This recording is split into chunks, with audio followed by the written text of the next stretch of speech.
You know, we as storytellers, we always, we listen to other tellers tell stories, and if we like that story that they're telling, we take that story, we embellish it, and we make that story our own. This particular story, the first time I heard it was by the brother Jamal Karan down in Philadelphia. And that story stuck to me, that did something to me. And it's a story about Sundjata. I'm going to tell this story, but I want to give him his props and his due respect. The prophecy was foretold. And this prophecy stated that a child would be born. And this child would one day raise up and be a warrior king and take his nation out of despair. Because see, at that time, his nation was under subjugation by this mean and ruthless ruler. And this man's name was Sundjata. Sundjata was said to be a very evil man. Not that tall in stature, but his whole demeanor made him look as if he was as tall as a giraffe. Sundjata was a born fighter, a born warrior king. Sundjata's eyes, when he looked at you, it was said that his eyes were like fire. And the strongest of strong men, when they looked at Sundjata, quickly they would turn their face down towards the earth in fear. It was said that the strongest of strong men were afraid of Sundjata. It was said that elephants and lions would run and shake and hide and shiver convulsively like old women. Sundjata was an evil man.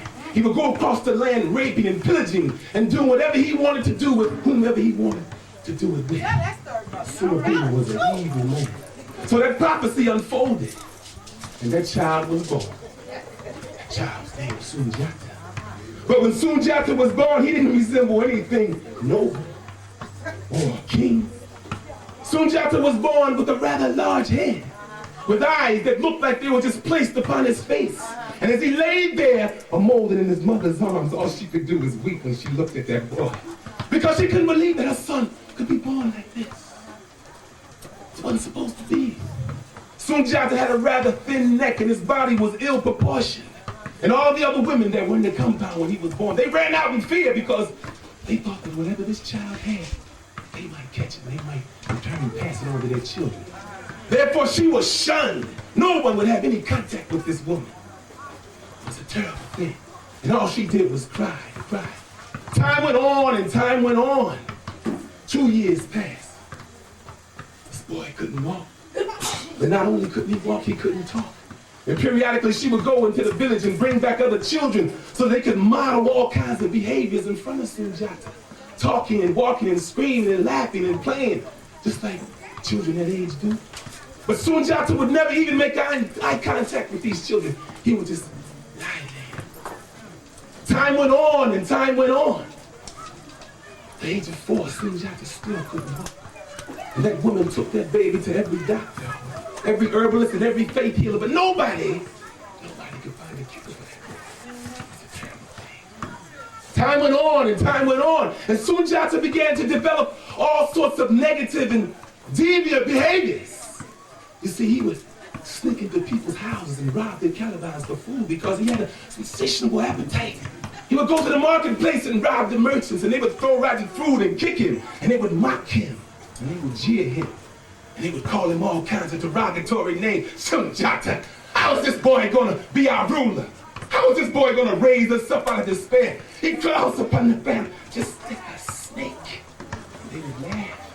They would laugh. They would laugh. One day, Sundjata was crawling upon the clearing. And there was a child standing by. This child, he witnessed how all the adults and all the children would mock him and make fun of Sundjata. And this child wanted to play with Sundjata, just like children always do. They want to play. And when this child went to go and play with Sundjata, that boy's mother grabbed him by the arm and said, "You can't play with that boy. You can't play with that boy." Sundjata was in the distance and he could hear what that woman said, and the tears swelled up in his eyes. He didn't understand. Well, time went on. Time went on. And one day, Sundjata's mother was going to the marketplace. As she was walking, she saw these women coming towards her. And they were saying things derogatory things under their breath. She knew they were talking about her. When they confronted her, one of the women stepped up and said, we're going to the market. And we're going to have our healthy sons who can walk and talk, bring our fruit back home. Would you like for one of us to send our healthy son home with some fruit and vegetables for you? We know your son can't walk. We know he can't talk. We know he crawls upon the ground just like an animal. And they begin to laugh and laugh and laugh. You know how those laughs are from those condescending voices. And it struck the heart of that woman, and she couldn't take it no longer. She turned and she began to run towards her compound. And as she was running, she was sweating profusely, and she was shaking. And when she got to her compound, she just stood there. She was upset. And she looked around, and out in the clearing, she saw her baby boy, Sundjata, just lying there, looking like he was molded in the clay, covered with dirt from head to toe. And as she looked at that boy, she began to get angry. She began to get frustrated. And she began to feel self-pity coming up from her body. And she thought about all the hurt and the pain that she had borne from this child. And from the hurt, and from the anger, and from the frustration, she loud out and screamed, why do you have to lie upon the ground like that? Why can't you walk like all the other children? Why can't you talk? Why can't you bring me fruit? She said, yeah. She really didn't mean to say that. She grabbed her mouth. And that boy turned around and looked up at his daughter. Damage was already done. It was too late. And she turned her back in shame and she just wept. She wept. Sundjata turned towards that clearing, lying level to the ground. The sun was beaming down just like a red hot ball of fire. And Sundjata turned and he began crawling out towards this clearing because there was a stick lying there in the clearing. And Sundjata was crawling towards that stick, and you could see the imprint that his body made in the earth. As he crawled, and he crawled, and the tears were streaming down. He was sweaty and covered with dirt. And when he got to that stick, he grabbed that stick. While lying level to the ground, he grabbed that stick and he began to try to pull himself up. The pain was excruciating. Sundjata kept on pulling. His knees were clanky. He kept on pulling. And the stick broke and Sundjata fell down to the ground. And that child who had witnessed all this pain and suffering and mocking and jeering that him and his mother had witnessed, he couldn't take it any longer. He snatched away from his mother and he ran over to this big baboya tree where there was a beautifully carved stick. You see, that stick was left there by the elders that night before because they used to meet by that tree and have counsel, sing songs, praise songs and poetry, and give out wisdom and advice. And one of the elders had left that stick there. And that boy ran over and he grabbed that stick and he ran out to Sundjata. And those two children, their eyes met. And he slowly handed that stick down to Sundjata, and Sundjata took that stick. Those children, they were working together collectively. And then he stepped back like this and he watched Sundjata. Sundjata grabbed that stick while lying level to the ground. And somehow he raised himself up on fours like this. And he put that stick up in the air and he thrusted it down with all his might. And then Sundjata began to ascend up higher and higher and higher. And the pain was excruciating, it was hurting me. But Sundjata didn't stop, he kept on pulling. Higher and higher and higher. And raised himself up until Sundjata was standing. He was rocking and he was buckling, ready to fall down. But he didn't fall down. He stood there, ready to fall down. And then Sundjata, he threw that stick down. And that boy, his eyes lit up like wildfire because he couldn't believe that Sundjata was now standing. And once again, Sundjata's knees buckled, but he didn't fall. And then all of a sudden, that child began to speak to Sundjata. And he said in a really low and faint voice, "Oh, Sundjata." Sundjata's knees were shaking. And then all of a sudden, miraculously, Sundjata began to walk. And all of a sudden, all the people in the town, they saw this. And simultaneously, they began whispering and murmuring. And they screamed out all at once. Walk! Sundjata. Walk! Sundjata began to walk.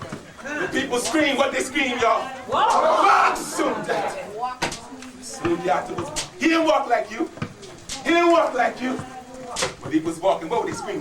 Walk! Sundjata. And the more they screamed, the better he got to walking. Walk! Sundjata. What they screamed? And Sundjata saw this tree. And on this tree there was fruit all about. And when he got to that tree, he raised up on his tiptoes, and just within arm's reach was a piece of fruit. Snatched it down. And he turned, facing his mother, who still had her head buried down in her face in shame and in pity. And he went walking towards his mother. Backing all the time, ready to fall down, but he didn't do what? And the more they screamed, walk, Sundjata walk, the better he got to walk. And the people screamed, walk, and the people screamed, walk, and the people screamed, walk, Sundjata, walk, Sundjata. And the more they screamed, the better he began to walk. And his mother, she heard all the murmurs and all the screaming. And she turned around with her hands pressed against her face, looking through her fingertips, and she saw her baby walking towards her with that fruit on his hands, smiling and crying at the same time. And she dropped those hands and she jutted out to that boy. And she picked him up and she cried. And she squeezed him. And she hugged him. Because she loved him. And she felt the warm teardrops going down her arm. And she felt that boy's head pressed up against her breast. It was soaking wet. And she slowly grabbed that baby's face, and she raised it up in her face, and she looked deep into his eyes. And she said, my child, why haven't you walked before now? That boy looked into his mother's face, and he said, because you never showed me how to walk. You never asked me. So I say to you, especially us parents, if we want our children to do something, we got to show them what to do. If we want our children to walk right, talk right, if we want our children to grow up to be independent, responsible Africans in this United States of America, we got to show them, y'all. Yes, Lord. We got to show them. And we must also remember, and we must never forget that our children are models. And they model exactly what they see in us. Because we the role models. So if we're not walking right, if we're not talking right, if we're doing things we shouldn't be doing, they're going to follow the same footprints. So we got to be accountable for what we do each and every day, because we got some little precious being watching us every day. And you children, every day you go to school, you say, I'm going to be great today because I am great. Greatness came down to the age is who you are. And that's the end of my story. My name is Kai Jojo.